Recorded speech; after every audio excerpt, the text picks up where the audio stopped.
Welcome back to another episode of the RAG podcast with me, Sean Anderson, the CEO and founder of Hoxo Media, bringing you the last UK-based episode of 2020. For those of you that don't know, this is the show where I interview recruitment owners, recruitment managers, leaders, suppliers, investors, advisors to the industry around the world who are prepared to give up some of their time to support the industry. So effectively telling stories of growth, both of their recruitment agencies and how they're helping others. We're focusing on supporting those people that are either in the thick of growing an agency right now or even potentially looking at starting a business in the future.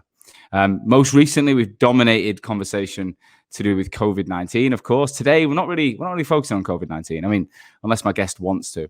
But I'm super excited. I'm joined by a guy who, I've got to be brutally honest, has messaged me a few times and I've been pretty rude and not replied. And it was only very recently that one of my team actually knew his team personally. So we got in touch, and when I found out about this guy's business model and what he's trying to do, I was super excited. So Jamie Bowman is the founder of Fuel Payments, which is an innovative fintech that is exclusively operating within the recruitment market, helping recruitment agencies get paid, support their clients with a disruptive payment plan, and also have a USP in the process. So, I'm super excited to find out more. So, Jamie, welcome to the RAG podcast. Thanks for having me. Really excited.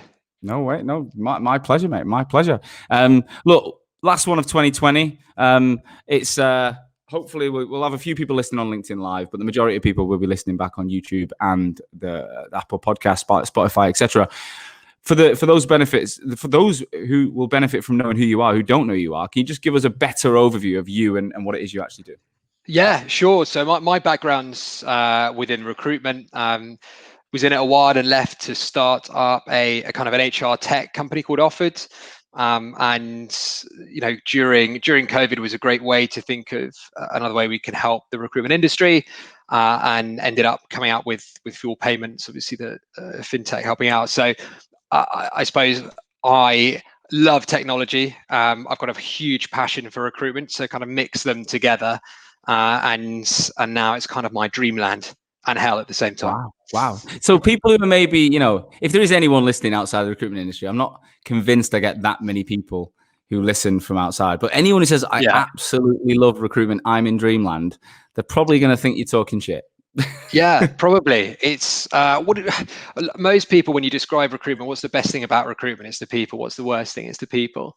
It's quite infuriating. It's got a bad rep with some people, as does every industry, but a lot of people focus on recruiters because it's their own personal career that's on the line. Mm-hmm. But I love the fact that especially in the last 12 months, we look at COVID, and I think if COVID was kind of 5 years ago, the changes that have been made in the last 9 months have been so meteoric. It's unbelievable. And I think 5 years ago, a lot of recruiters, the owners of the agencies, wouldn't really have had the mindset to change quickly. They would have kind of hermited up and just batten down the hatches and see where we get to when it's over.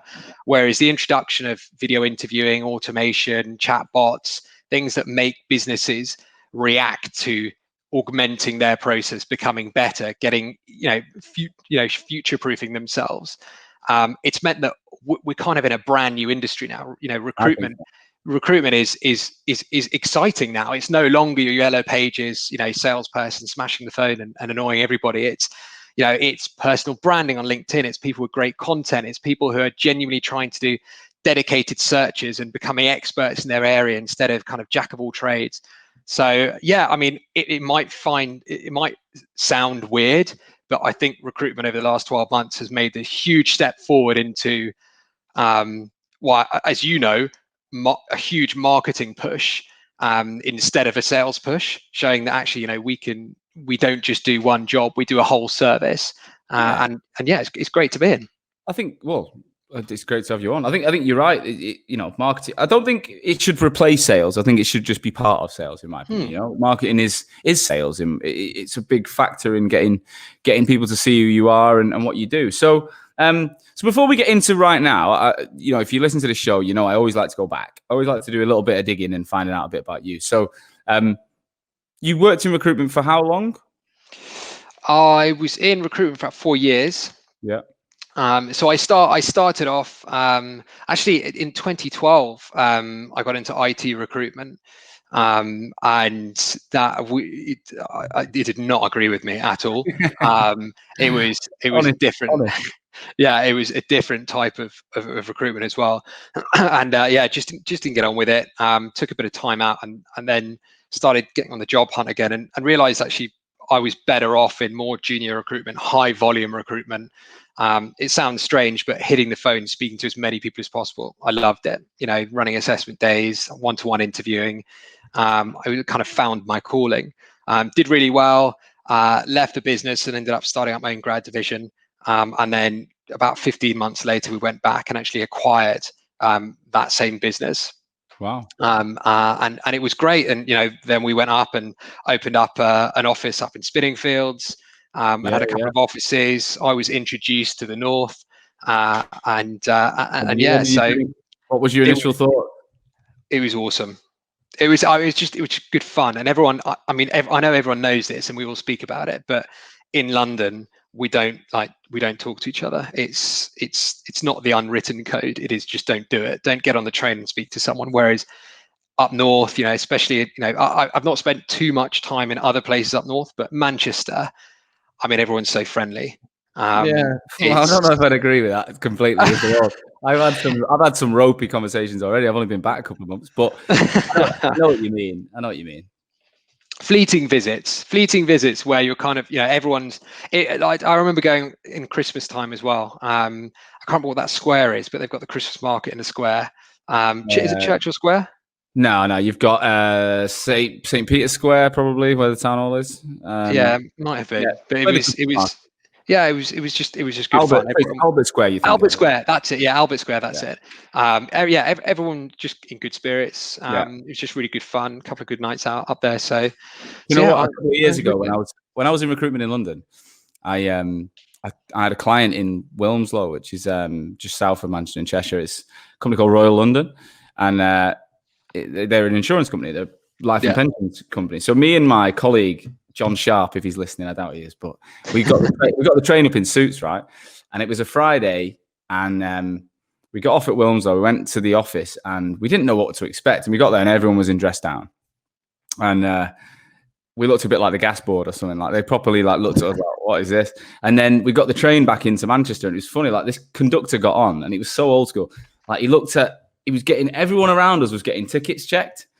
He was checking kids, he was checking adults, and he looked at us in suits and briefcases or whatever, and was just like, "Don't worry, lads." Walked off. I just thought we were like professional.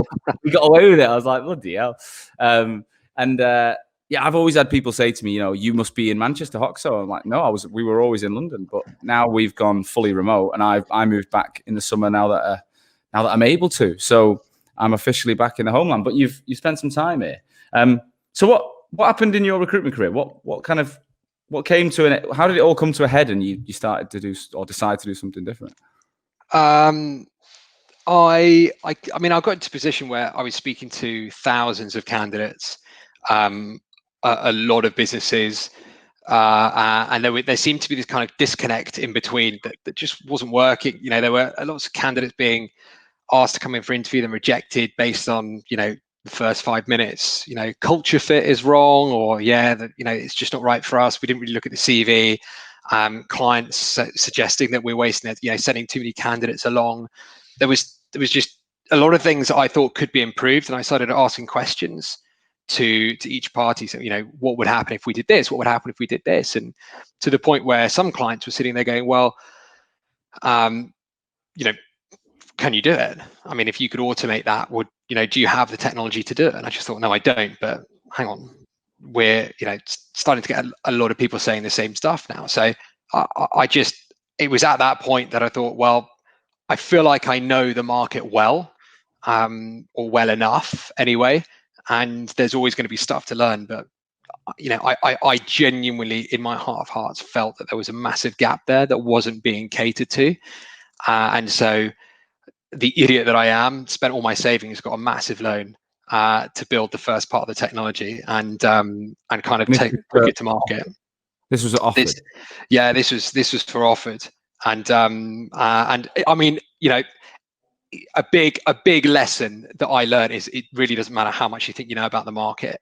We had this product, took it to market, and it flopped big time. Really?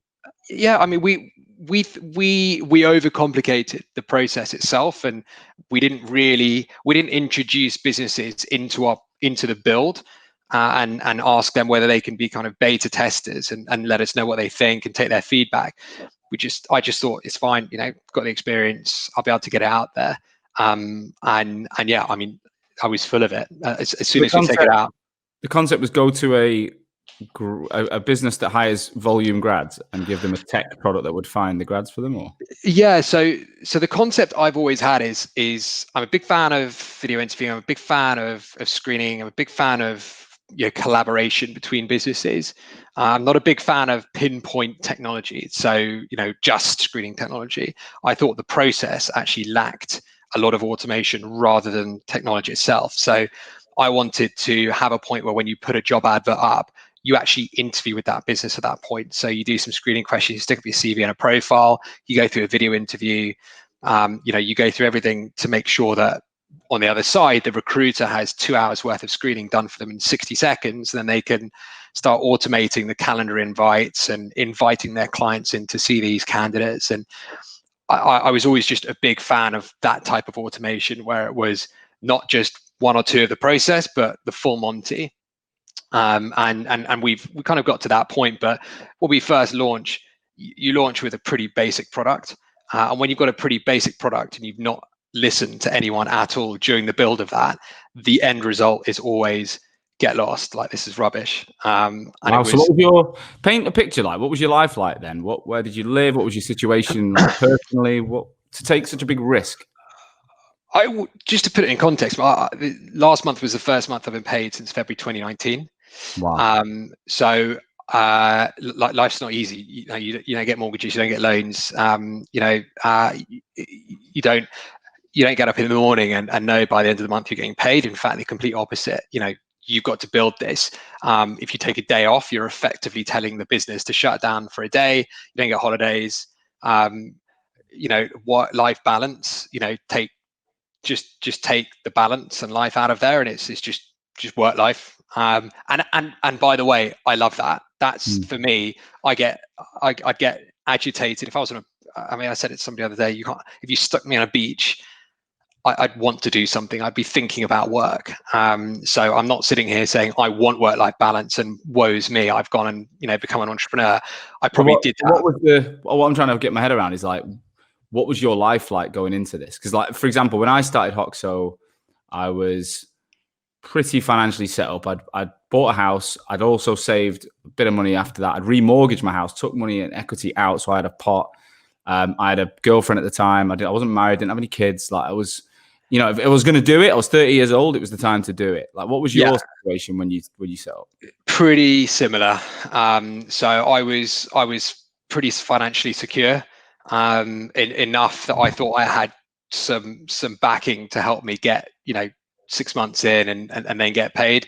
I'd bought a flat beforehand, so I had the ability to have a salary to go and get a mortgage and then get that flat. Had a girlfriend. I mean, at the time, so I got married 6 months before I started this business. Right. So I'd had everything kind of settled. My poor wife didn't realize this was coming on. She married a guy with a salary and pretty stable, and then I kind of set fire to that. So I was fine. I was doing pretty well. I was making good money. I enjoyed the people I worked with. I had a nice life. It wasn't something you probably most people would want to just ditch for absolutely nothing, basically. So I think a lot of people as well tend to get to that point where they feel quite settled, and if you do have quite an entrepreneurial mindset, you end up getting a bit fidgety, thinking, what can I do, and is there any progression where I am, or where do I need to go, and can I go anywhere, and do I do something myself? And I think that's where I got. You remind me of me a bit, like, when I actually said to people I'm leaving Venquist to launch a marketing agency, and then was like, you what? I was like, yeah, I'm going to start a marketing agency. They were like, but you don't work in marketing. And I was like, yeah, I know that, but I think I know enough about recruitment, and I know enough about marketing, and I know enough about people to find good people to work it out. And they were like, this is ridiculous, Sean. Like, you're quitting a very well-paid job. You know, you got a girlfriend. You know, it's getting serious. You own a house. You got a mortgage. And I'm like, you know, I doubted myself on plenty of occasions, but I don't know. I just had this blind belief that I was going to get it right. What was going through your head? Because, like you say, technology business. You didn't even like IT recruitment. Never mind. Yeah, Being a developer by trade. Like, what were you thinking? my first ever boss, when I was scared to do my first ever cold call to a candidate, just told me, "Don't forget, he's probably wearing a Star Wars t-shirt," and it made me feel a bit better. I knew nothing about tech at all. I actually went and taught myself how to code to understand it a bit more, just so I wouldn't get screwed over when I go to an agency. So I can do simple coding and build a pretty rubbish website, but it gave me a good grounding. So yeah, I think anyone, you as well, you've got to be hyper confident in yourself and what you do, because you're going to doubt yourself, and there's going to be days where there still are. I mean, this morning's been pretty difficult. Website's gone down, content's gone. I had to rebuild everything in the space of about 90 minutes. That stuff when you're working for somebody just doesn't happen. I'm smiling, but not because of like it's funny, but because I've been there. Like I've seen, I've had those problems where we've launched something and it's just fell flat on its face, and you don't even know why it's gone that way, and then you've got something riding on it, but you just go into like mad protection mode, and you just figure it out, right? You just get these things done. It'll be fine. Yeah. What you do learn is those things are minute. Website goes down. It's a bit of an issue. It's a big issue actually when everyone's got a digital presence now, but it'll be fine. Someone will work it out, and it'll be fine. So I've just been very hyper confident in myself, in what I believe. I'm always open to. I like people to contest what I think about and what I feel is right, because I'm not a person who genuinely just arrogantly feels, yeah, I'm the best, what my ideas are the best. There's got to be a huge amount of execution, and I don't like not succeeding. I'm incredibly competitive with myself. We're probably unhealthily competitive with myself, and so I just it probably was it probably was a stupid move, getting a massive loan, getting all your savings, putting it into something you don't even understand, into a market that's really competitive. There's lots of other products out there that are going, have investment. You mug, what are you doing? But I didn't flinch for a second. I haven't done. There have been days I've woken up and thought, this is going to be difficult. Today is definitely going to be difficult. I'm interrupting this episode of the RAG podcast to bring you a message from our sponsor, Odro. You know by now that Odro are the #1 video interview platform for recruiters around the world. Now, they keep bringing out new features, from Odro Capture to Odro Producer, and it just keeps getting better and better and better. But now, recently, they've just announced a new feature to the platform, which is a complete game changer. During COVID-19, they realized that the recruitment audience, the communication was changing. Globally, their clients and candidates were using Microsoft Teams and Zoom more than anything else. The phrase, let's jump on a Zoom call or jump on a Teams call, has actually replaced the words video interview for a lot of their conversations over the last 6 months. Now, they were thinking, how are we going to eradicate this? How are we going to make Odro the name that everyone talks about for the interview process? And they realized they didn't need to. They needed to integrate. So for the first time ever, they're the first video interview platform on the planet that have decided and managed to integrate with Zoom, and soon to be integrated with Microsoft Teams. So with one click, after recording a Zoom video, you can now drag that into Odro and create everything else that Odro has, from adding the CV, the heat maps, the capture, and the producer elements. You get all the benefits of Odro before and after the interview, but you get to use Zoom, which is client-friendly on all levels. So this is massive. Teams is coming. It's the first time anyone's ever done it in our sector, and it is literally going to change the way you work in 2021. Get in touch with my friends over at Odro at odro.co.uk, or if you're already a user, reach out to your account manager to make sure you've got this feature. Together next year is going to be an even stronger for the remote industry across the recruitment space. Back to the show. Remember one day, like pinpoint a day it offered where you thought, "Fuck, like this is seriously not." I actually so offered wasn't the name that I actually began with. It was called Employ with an IMPLOY, and I woke up. So that this is all. I mean, this is the whole day, but all in the space of not a long time. I woke up. Our entire platform had gone down. Just the servers gone. It could have been hundreds of thousands of lines of code disappeared, and obviously a lot of money down the drain with it. The website also went down, wasn't connected, just went down too. I got an email from another recruitment tech company saying this is trademark infringement. You know, we're going to have a chat because you need to change your branding, your name, and everything like that. I'd just been a classic tech tool and bought tons of merch as well with that name on it. And then personal stuff happened. You know, dog got ill. This is all in the space of a day, and you just think, just pull the plug. I mean, none of this is working, and it really does suck because it is your future. You know, you're not sitting there going, oh, you know, this sucks. I'll start looking for another job. I put absolutely everything into this. It has to work. It cannot not work. I will not let it work. Die. I will do whatever I can. And I just remember that morning sitting down, kind of head in hands, taking like a deep breath for about 5 minutes and be like, okay, one thing at a time. What's the most important thing we need to do now? Well, all that money you've spent on tech we need to find out where it's gone. So let's solve that. And ended up solving it one by one by one. A couple of days later, we're back online, onboarding new clients, and it was fine. Love it. But that was a pretty tough day, I've got to admit. Wow, it's resilience, mate. I've had a few. Early on, I had like a string of rejections in one day. I think I had 3 or 4 clients in one day just be like, no.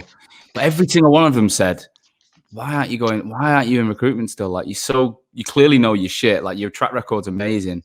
What are you doing? Like, one guy was like, do you want to be the NED to us and work with our contract business? Because it's shit. And I was like, I don't know. I sat there going, I remember phoning my business partner, Amma. I was like, what are we doing here? And he's like, I don't know, mate. Like, you're the one who came up with this idea. And I was like, yeah, that's true. But one thing he did do is he knew that I was just having a wobble. Amma's got an amazing ability he just knows me better than anyone. So he knows when I'm having a wobble and when I'm actually going to turn myself away from something. And I've not turned my back on a business, but there's been like, you know, parts of the product and the services that I've gone, nah, that was the wrong move. And he knew that day I was just having a wobble, and he's like, look, come on, fucking, you've pushed me into this. Yeah. let's fight another day. And now you look back, I mean, we've still got so much to fight for and do, but you do look back and think no one really knows that shit. Everyone sees the glamorous, the LinkedIn, the business growing, the hiring people. They just think it's a breeze, but it's fucking hard work. Do you have that as well then? So you did something that, I mean, most recruiters would think is mental. Oh, yeah. You're going into marketing. You've never done it. You know, what are you doing? Probably think you're an idiot, and judged you. And Eric, you know, my head of sales gets all the time when people are like, I'm not sure about this, but you know, we think you're a great salesperson. Why don't you get back into recruitment? He's like, well, definitely not. That's, you know, I don't want to do that. How did you fight against people going, this is ridiculous? You know, stop it. Just come back. I think it was time. I think, you know, I was running on LinkedIn before anyone really I can remember in our industry were doing anything. So it's like, you know, I was kind of one of the first people that put my face out there and put myself on video and just fucking spoke to the camera and just, so it was a bit like, this guy, is he talking sense? Like, you know, what's he on about? Like, there was a bit like, what is he doing? A lot of people like sending me snapshots of myself on LinkedIn or via WhatsApp. Like, what the fuck are you talking about? And honestly, but then time is the biggest thing. Like, if people see you stick at something and you start to have a few wins, and we were quite vocal about our wins, but we were also vocal about the losses.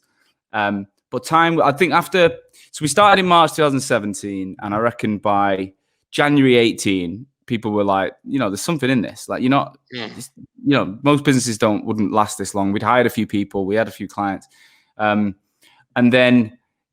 then it was like a bit of a snowball effect. Then people were like, right, well, actually, he's talking sense. And again, as the world, I just thought LinkedIn was going to turn more like Facebook, Instagram, and stuff. I had this feeling that it was going to transform, and as it started to change and more people got on board, it became actually, fucking hell, you had a really good idea at the right time. I was like, well, maybe, yeah, but it didn't go without its doubters, and like you say, it made me doubt a lot. So tell us what happened to that business, because that's not exactly what you do now. So how did that come to a? So we're still building it, and it's going to be used in the future for different purposes. But yeah, I mean, in one of my previous, in a recruitment agency, we used invoice factoring, and I always hated it, and saw the real pressure it put on agencies, to get this is all perm, like contracts. We let other people, Sonovate and everything like that, deal with contract, not interested. And perm, you get 60-70% of your invoice, you get charged a huge percentage up front to be able to do it. You take on debt, which means you might not necessarily get a facility in the first place. And then because you're a recruitment agency, they don't like lending to you, so they ask for a PG on top of your head. So huge risk, personally on a financial level as well. And then you have to give the money back if it doesn't go right, and you still have to chase invoices, and you just think, actually, this is rubbish. Who came up with this idea? And so we tried to figure out a way, and COVID was great for this. Gave us a real opportunity to sit down and think. But who's we? I've had loads of people around me, like my old business partner, Paul. He's been a real bright spark with this. I've had people build models for me and help me deal with this. It's been, I've old colleagues of mine, from those recruitment agencies who offer, great support and guidance and feedback and advice. And it's just been, when you've got like a really good network of recruiters around you, generally speaking, they'll think fairly similarly, hopefully, to you. And so, but recruiters generally are quite brutal, which is great, because it means if you come up with a crap idea, they'll tell you a shit, like, get out.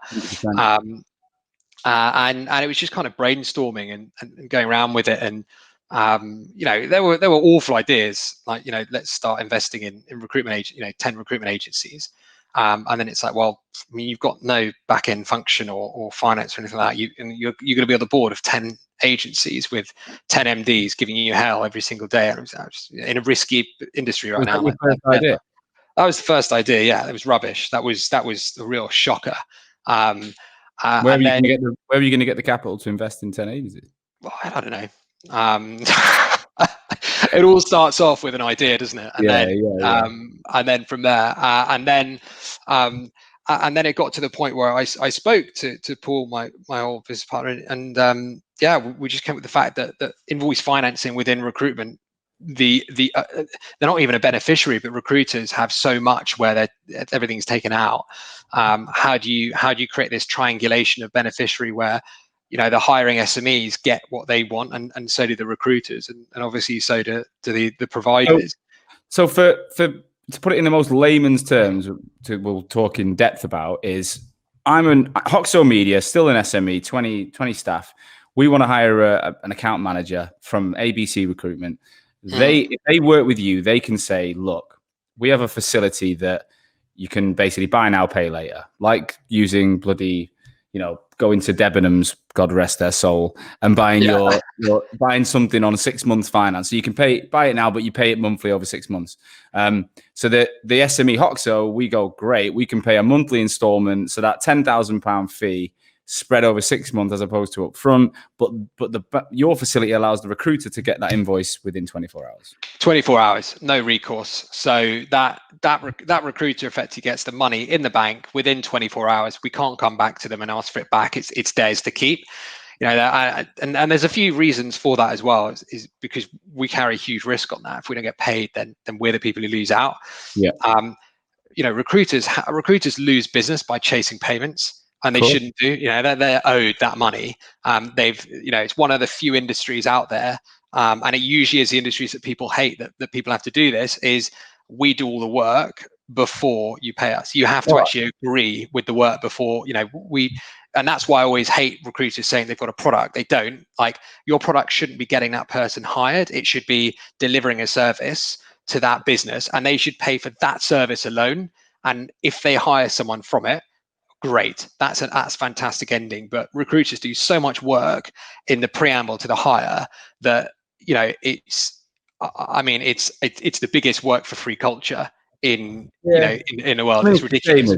It's the same as what they call insurance brokers will do it. You'll get your estate agents will do it. Your football agents will do it.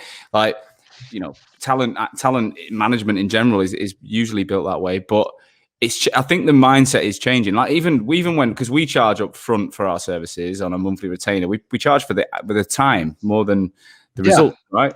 The only way we can build a business, and that was probably one of the biggest challenges we found at Hoxo in the early days, was our clients were like, well, we'll just pay you, at the end of the result. And I'm like, well, no, that's not how our business is going to be built. It's just not how we work. And, you don't hire a marketeer in your recruitment company and pay them bonuses and no salary. Like, it just doesn't work. So, there is a salary element to it that we sit in that bracket. And I think because of the industry has been so used to being purely contingent, that it's when they buy services, they find that, they want to pass that on. And I feel for the industry, but it is starting to change.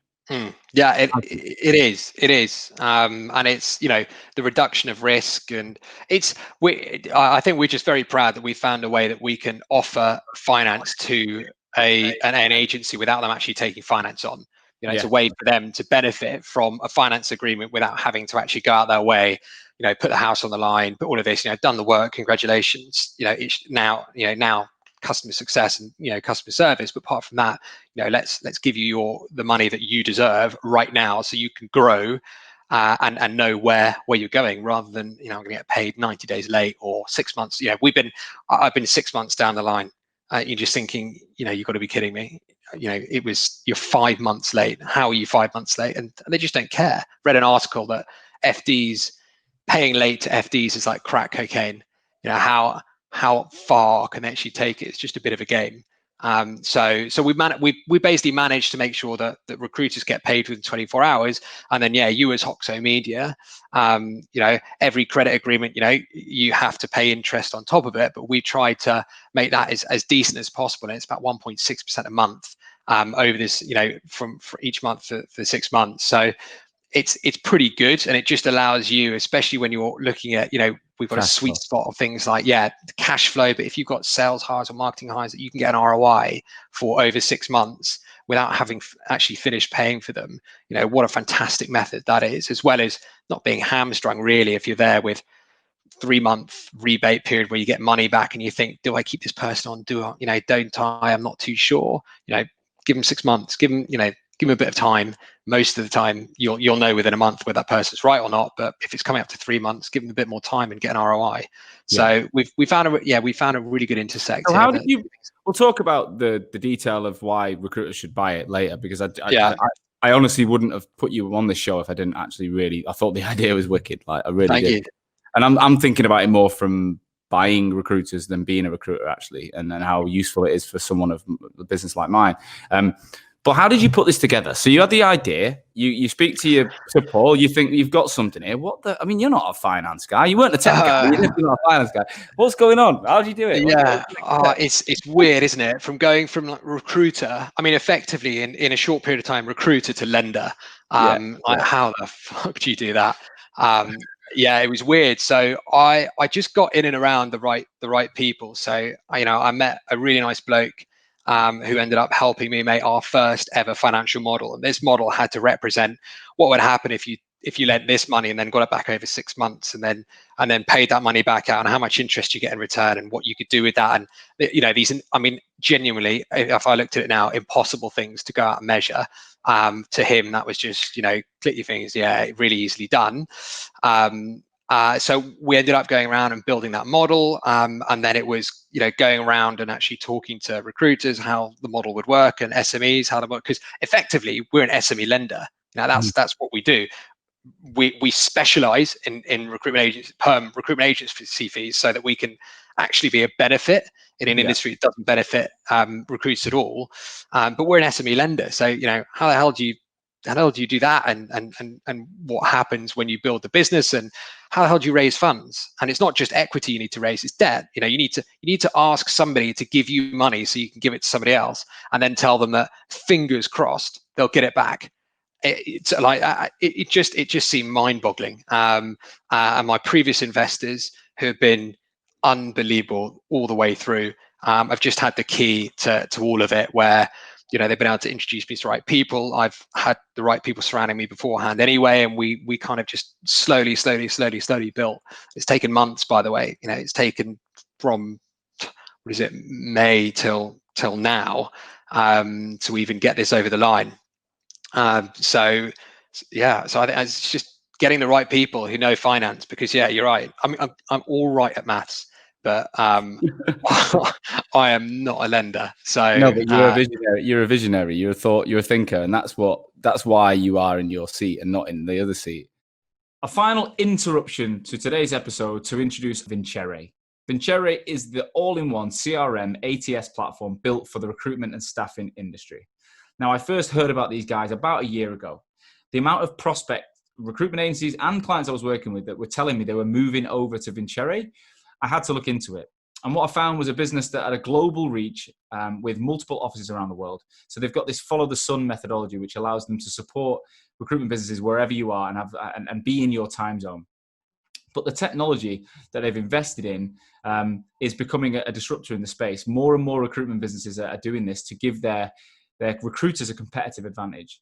They broke into the G2 Crowd's momentum grid as a market leader based on their reviews from their customers. So the agencies that are using this platform are raving about it. Now, if you're a RAG listener and you're thinking about changing CRM, or you're a new business looking to launch with a new CRM, then I would get in touch with these guys, because if you mention that you're a RAG listener, they're doing an amazing deal. By visiting www.vincere.io/RAG, you can get an exclusive deal which offers 2 months completely free on a 2-year commitment, or 3 months completely free on a 3-year commitment. This applies to all licenses that you've either signed up for now or that you'll add in the duration of the contract. So get on there and have a look. Finally, if you're listening and you're a recruiter and you're thinking, I want to move into a more of a business development role, and I'd like to keep hold of my recruitment knowledge. Well, these guys are recruiting for a BD person, multiple roles in both Sydney and London right now. So if you've got a strong recruitment background, you want to move into BD, and you want to work for a fast-moving tech business that's helping people like you right now, then get in touch via their website, because they're hiring today. Back to the show. So realistically, from a financial conduct authority, KYC, all these different rules and regulations going on in the financial services industry, you've probably had to upskill yourself in so many areas. A huge amount. We're just undertaking KYC and AMLs at the moment. Yeah. We need to do that for every single recruiter and every single borrower.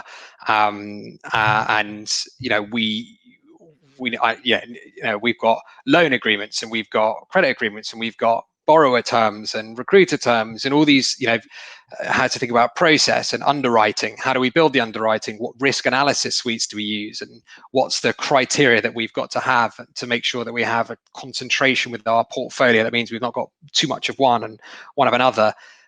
It's been mad, really mad 6 months, 7 months now that I've had to learn incredibly quickly. We're really lucky. I mean, B2B lending is actually unregulated. If you stick a personal guarantee on someone's head, then the FCA get involved. And it's just been, every single door you open is just complete foreign language. And you think, geez, this is going to take a couple of weeks to get your head around. And even now, just going through contracts, reading through every single one, terminology of what you do completely changes from when I was a recruiter to when I was in tech to fintech. It's like, Jesus Christ, how do we simplify this out? And it even convolutes your messaging, right? Because you then think in a certain way, and now writing content for your website, you think as a finance person instead of a recruiter, and it's like, no, snap out of it. This is for recruiters, not for bankers. No. So it's been a long one. One question I have for you that I always want to know around people, especially at the early days of their businesses, what does a day look like in your life? I'll paint a bit of a picture quickly for you with my life, right? So I'm currently living in a city center apartment that I'm relatively new to. I've got my dog.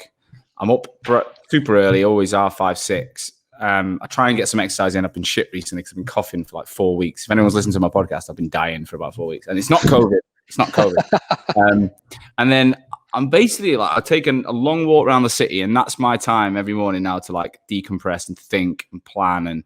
And then I am literally, it feels like fucking back-to-back video calls all day. Like I'm delivering webinars around the world to recruiters. I'm doing, one-on-one workshops with clients. I'm doing one-to-ones with the team. I'm hiring, I'm training.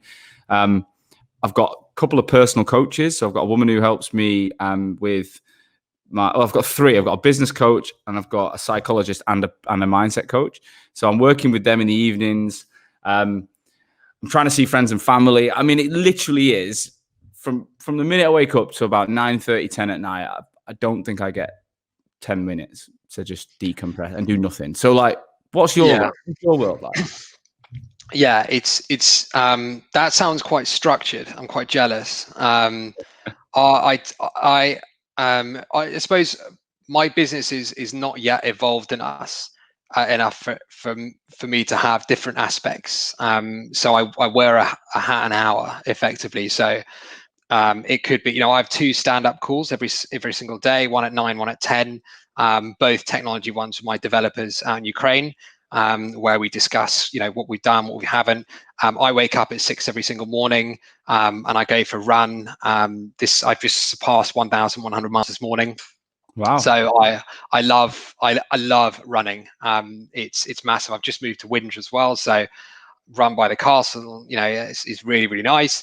And then get back, shower, coffee, downstairs into my little dungeon basement now.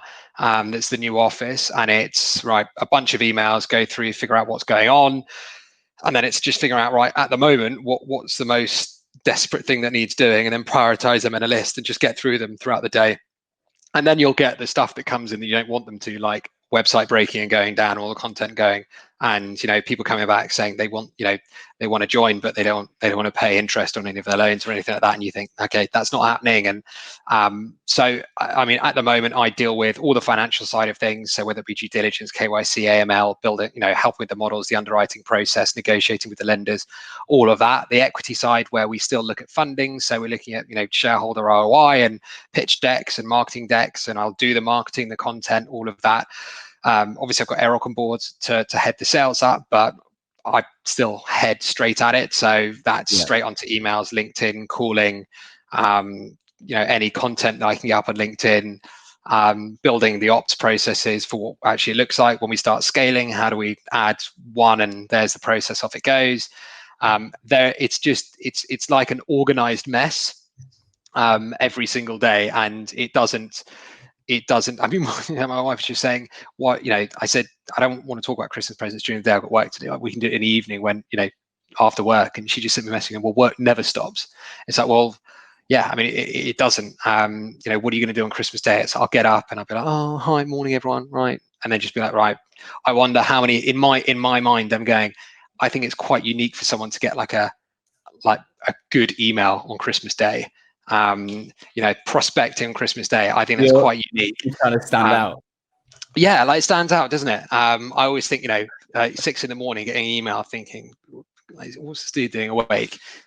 Or just inconvenient times. That I think it's great. So, there's never a point where it realistically stops. So I'll be thinking about you when I'm cooking into my food. I'll be thinking about you writing those emails. Yeah. On Christmas Day, I'll get you one. Honestly, I want you to share me an email. I want you to send me an email on Christmas Day. I will get you an email on Christmas Day. I think if you go down this path, it's a bit like that Matrix thing where, I take the red pill or whatever it is. If you go down this path, you can. It's if you like chilling out, don't do it. I'm not saying you won't succeed, but there's a high likelihood of the most talented people, the best ideas, the best execution failing. So Yeah. if you can't give it absolutely everything, then you're just guaranteeing yourself and and the business an early death. So just let it go. But if you love, everyone in my old business used to say, don't put your emails on your phone. So I love it. I'd always check my emails. So it's just like, well, if you like that, then put yourself in this position. It's not the greatest one to be in, but I completely agree. I mean, I've learned over 4 years, and there's about 20 people now, and a lot of the operation of what we do, I'm not involved in as much. Like, I get involved with each client, but it's not me doing the work. That's been the hardest thing for me in the last 12 months, is transitioning out of being the doer of everything and having my fingers in everything. Like, we're launching a new website in January, right? And my team showed me the designs and everything yesterday, and you could just see I was like, yeah, great work, like really happy with it. And they were like, wow, like, no revisions, no changes. And I was like, no, I don't think so. I like it. Like, but that was a big moment for me to think I haven't been involved in any of this, to the point of I said let's launch a new site. I gave my basic idea of what I wanted and what I thought, and then I've not done any of it. I've not found the developers, and because we used an outsourced partner, I've not done any of the design work. I've not been negotiating the fees and the timelines. But there's other things to be doing. So it's not like I'm sat there just chilling out. I'm now doing new things that are pushing me in a different direction, and that's the crucial bit. It's knowing what the most important part of your day, your role is. And right now, like, you're in the thick of the first year. Like, it's doing everything, really, isn't it? You've got to be moving. Yeah, it's like separation anxiety as well, isn't it? And that's why, so when Eric came on board, I was ecstatic to get him. I've worked with him before. I trust him. We work really well together. He's seen me at my best and my worst, and vice versa. And we know how each other work, and that kind of separation anxiety of, actually, if you get someone doing effectively your old job for you, you can't stand over them, watching them. You need to trust them. You need to trust yourself that you've made the right decision, that this person's going to go off and do a good job. If you don't do that, then you've not made the right decision, or you're just a control freak and you need to just step back. But you're right. It's like, well, I was doing that. And I think there's this weird perception in the market as well that CEOs and all that kind of stuff, as you get higher and all that kind of, you just become more lazy and you can chill out and not do the work. It's like, it's just a different kind of work that you end up doing. And I feel guilty though. I get days where I'm feeling really guilty, where, like, my job, I think a lot of the time is to think. It's to try and think of the next move. It's trying to just refine a process, or think, well, where can we enter a market? Or so it's it was always that as well, but now it really is to think, and that can make you feel guilty at times. And one of my coaches was like, why do you feel so guilty? I was like, because maybe I'm not doing some of the account management like I was, or I'm not doing as much of the sales as I was. And she's like, but you've got a job to do now. You've got to employ these people. You've got to move this business forward. You've got to, you've got a critical role and you're doing it. But you've also got to embrace it and go with it. No one has ever said they enjoy their job because their boss is all over them, checks their work every day, micromanage them. It's never happened. Everyone who's ever enjoyed their job is because their boss trusts them. They leave them to it. They give them enough support and enough distance. And it's a really tough task. So, okay, I feel like I'm totally understanding where you are right now. So where are we heading? What's the plan? Like, where do you see this business heading? I mean, we obviously want to make it massive. I want this to be a proper tool and partner within the recruitment industry. I don't want to just flash this out and it's something where we just take everything and anything from anywhere and sell our souls. We want to be the best friends of every agency in the UK who deals with perm placements. And improve, add value. We're adding training now. So instead of just giving them a product like a payments product, which let's not forget, there are banks everywhere. We're saying not only we'll give you a product, we'll train you on how you and your consultants to go and sell that product so that you can actually generate revenue. We've recently just had one business who I won't say the name because I haven't asked them whether I can do yet, but they've won about 25, 30 grand's worth of work just by going out and saying, do you want to split your fees? And it genuinely really worked. It kind of proves our point. And so I want to build this into the largest alternative payments provider in recruitment. And that's not just in the UK. That is, 100% globally. And I think we've got a very, very good foundation to go and do that now. But it's about what we have been doing the last couple of weeks, really listening to recruiters and SMEs. If there are tweaks needed to come in and changes need to be made, let's do it. And if there's more value we can add, then hell, let's add it. So yeah. Love it. What type of recruitment company fits your target customer base the best? So obviously perm. We love working with your smaller recruitment businesses. People like Hayes and Page and all of that. Way too big for us realistically. We want to work with your minus 100 person recruitment business, probably even smaller than that. That deal in roles that. Things like sales roles, marketing roles, operation roles, these roles that people really look for, but they have a kind of stigma of KPI that's attached to it. How can we help it become less attrition-led? How can we help the recruiters that work with innovative startups, SMEs that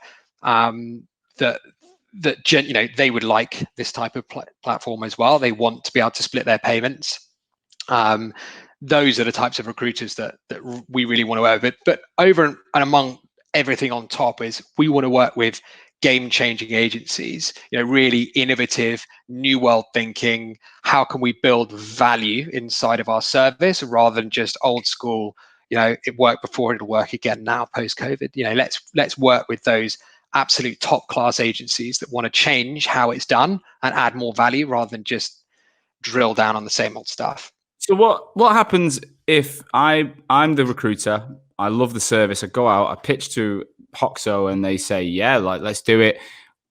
I do a deal. I get paid in 24 hours, and the candidate drops out in 3 weeks. What happens next? So we're a very, very honest provider, right? So we are. If you go on, so you're talking like dividends and stuff like that. So if you go on like PayPal credit, for instance, right? You go on Apple and you buy a $2,000 laptop and you buy it on PayPal credit and split the cost, right, over 12 months. Now, if that laptop breaks, you go back to Apple and you say this laptop doesn't work. You can't go to PayPal and say I borrowed that money, but the laptop wasn't very good, so I don't want to pay you anymore.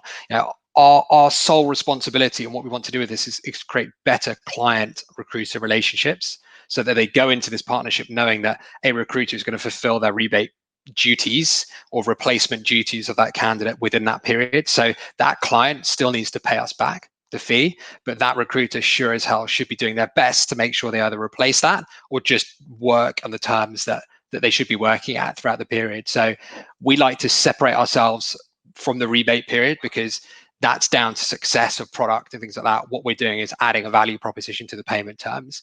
So do as you do, be a good agency, don't screw your client over. Equally, make sure you don't work with clients that are just revolving doors. We're very honest. Let's say it gets to a point where, the agency's done a good job. For whatever reason, the candidate's left. Client, pulls the role, hires someone internally, whatever, and just wants their money back. Like, does that come out? So on you then? Yeah. So we take all the risk. So there is no risk on the recruiter whatsoever. So that client won't sign up to anything until the start date, effectively. So there's if they pull the role, if they do all of that, then we have no risk on our head. But yeah, I mean, if they place the candidate, in my view, that recruiter's gone out and done their service. They've done the job that they're supposed to be doing. It just so happens that the client liked their service so much they hired the person within their service. So it's up to us to then state that we have our underwriting process. We have criteria that we look at. So we don't look at it super. We're not lending to any pubs at the moment. That's to say. So we've got our criteria, and if we say, hey, we're happy to do it, then we take full responsibility and stick our hands up and say, listen, we gave you the money. We said we wouldn't come back for it. We mean it. Go and reinvest that in another recruiter who can help you grow. But yeah, we're not going to come back to them for them. To me, it's like an absolute no-brainer. Like, if you want to grow your recruitment company, like if you work, I think it is massively about the client base of the recruiter. So if you work with businesses like mine and SMEs, we're going to take you up on a lot of the time. We're going to take you. It's like subscription model. You can buy a load of kit for the office, or you can pay it over 12 months with 10% interest. I mean, you often depending on how big your cash reserves are, you'll always look to protect your cash flow, and because you've got opportunity to grow yourself and make bigger, you're more flexible. So I think it's a super product you've come up with. Thank you. What do people need to do to get involved? Like, what's the process? Just get in touch. So for us, it's just about making sure we work with the right, especially at this time, the right recruiters. Not working with those who aren't going to treat the product with respect. It is a financial product. We've had some awesome recruiters look at this in really innovative ways. One recruiter has created their own product called Relentless. And it's great and refreshing to see them go out there with that. We've had other recruiters. I mean, we did a research pool on 2,500 SMEs who don't use recruiters, but do hire and were open to it. 87% said they would if they could split their payments. So there's an unknown hidden market out there for recruiters that they couldn't touch that they now can. So for recruiters, just get in touch. Pick up a conversation with myself or Eric. We're happy to just chat at this stage, figure out whether it's right for them, figure out whether we can help them add the string to their bow in their recruitment model that helps them, take the next level. What about the sorry, my brain is working in different ways, right? So what about if I do pitch it to a customer and the customer's like, yeah, we'll take it. And then there's a possibility you could decline that customer. So within our platform, we have something called pre-qualification testing that sticks that company through our risk analytics suite and lets you know yay or nay. Can you pitch that client, yes or no? So you're not going to waste your time going down that line, and then we don't want recruiters wasting their time. So if you want to offer, if you do rashly go and offer this to someone, just say the caveat is obviously you have to pass credit procedure, and we have to do open banking to make sure they've got affordability on this kind of stuff. That their credit rating's great, but they owe 50 grand and they've got nothing in the bank. It's like, well, they're not going to be good for us. And probably also that's a great way to be like, don't work with them because they're not going to pay you. So we built all of this. The process we built has come from me being a recruiter, knowing let's not walk recruiters down into the rabbit hole and then suddenly they look stupid because they've offered this and then they can't even give it to their client, or their client gets rejected. So we built the tech to be able to withstand that. I love it. You know what? I think the one thing I live by, right, is there's just kind of two values that I live by and that I think my whole business is built on, and it's to do the right thing and to work it out, right? So genuinely, is I always think to myself, is what I'm doing the right thing to do? Because if it isn't, I'm not going to do it. If I genuinely think I'm selling something to someone who doesn't need it or want it, forget it. There's no fucking point. There's plenty of people out there that, and when you're going into any kind of negotiation or battle or challenge or whatever, you've got to think, is it the right thing to do? Because if it isn't, move on. There'll always be something that's better. And then once you believe it is the right thing to do, you've got to work it out. You've got to have a relentless attitude to solution-orientated mindset. And, there's always going to be reasons why something won't work. There's always going to be a problem with something. And if you focus on those only, I think you'll only go so far. And I genuinely believe everything you're doing is very similar to you've got the same mindset. You're trying to genuinely promote the industry. You're trying to give the industry a more professional, product-based service. You're trying to help SMEs that need talent, but don't necessarily have or want to spend the capital up front. And there's been loads of problems along the way. And I imagine there'll be even more in the future that I'm confident you'll work it out. Bring them on. I know there's plenty around the corner, but it's great. Like you said, you speak to loads of people and there's going to be people who think this is shit. It genuinely will. But we don't need 50 billion quid's worth of recruitment industry around the world. That would be great, but we don't need that. So, that's why we want to work with innovative people, because those that say, well, no one wants this. All right, fair enough. Move on to the next person. Then we get, comments like yours and lots of other recruiters who are just saying, this is great. How do we get on board? So, without a doubt. So what's the festive period going to be like for you? Apart from sending emails on Christmas Day, we're getting very close now. It's a week and a half till the big day.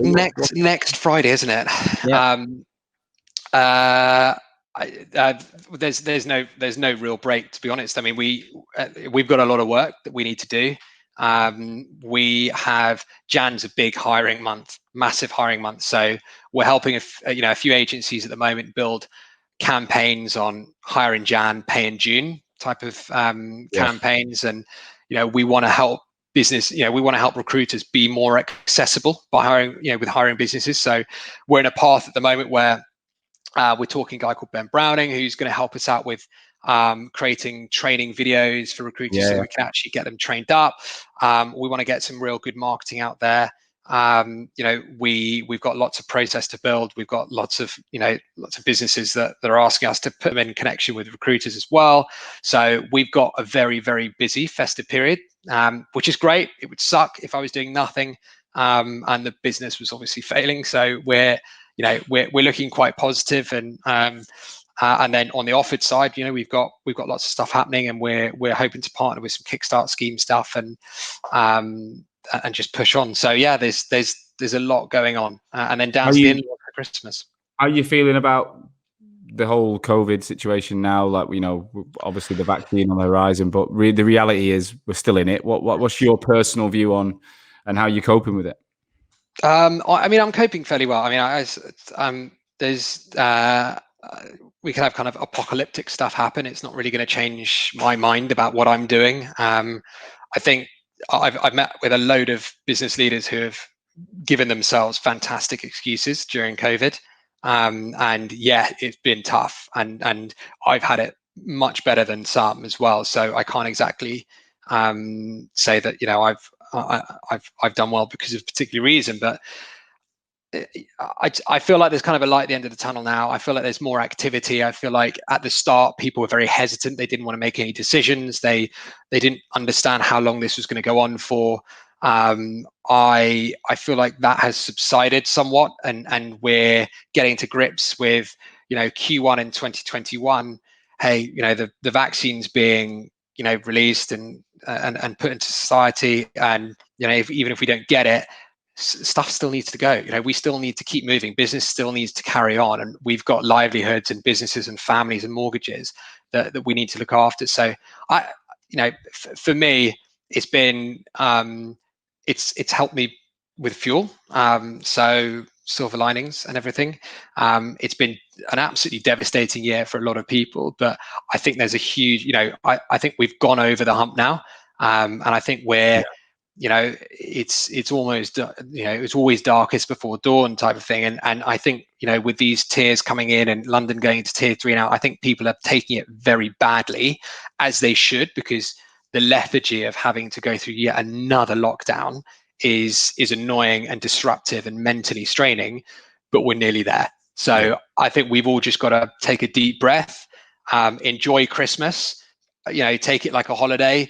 And then just say, listen, we've got 90 days to take this, and then we're in spring. And I think the last 3 quarters of 2021 is going to be a hell of a year. I think all of 2021 can be a hell of a year. So yeah, I'm feeling positive.